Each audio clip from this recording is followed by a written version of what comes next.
Eto yung sikreto ko, Maricoy, kung bakit hindi halata yung aking bilbil. By the way, hindi na siya sikreto. Sasabihin ko na ngayon eh.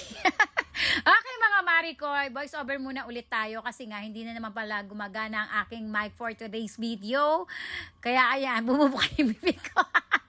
Ayan, naka-cycling ako kasi nga ipapakita ko sa inyo ang aking ginagamit. Kung bakit ang aking bilbel ay hindi halata kapag ako'y nakadress, lalong-lalo na kapag ako'y nakapantalon. O, ang hirap kaya kapag nakapantalon. Aminin nyo, yung mga kasais ko.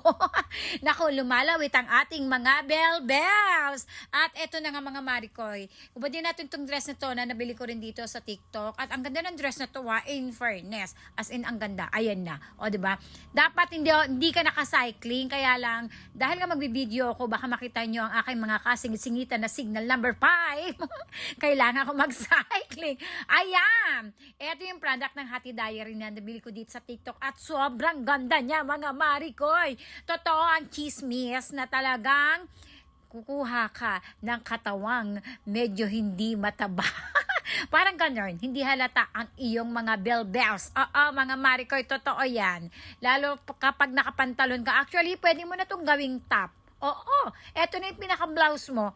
Ako naman, minsan ginagamit ko rin to kapag ayun nga, kapag ako'y nakadress, o hindi naman kaya may blazer ako, kasi blazer na lang. Isa pa, hindi halata yung mga taba ko sa likod, Mars. Oo, diba, napakaganda kaya kapag wala kang taba-taba sa likod. Yung tipong, dati kasi, kapag wala akong ganito, yung taba ko, Mars, nakakalangkot. Talaga namang umaalsa. Pero today, Mars, talagang nako-compress niya yung aking taba. At ang maganda rito, breathable siya. Hindi siya nakaka-irritable, gumalaw. Hindi, mga Maricoy. Mars, lagay ko to sa yellow basket. Kung ka-body friend kita. O, di ba? I-click nyo sa yellow basket. Napakaganda nito. Promise, ang ganda. Ang ganda nitong gamitin kasi breathable siya at talagang hindi halata ang ating taba. Mars, kuha ka na sa yellow basket. Click na!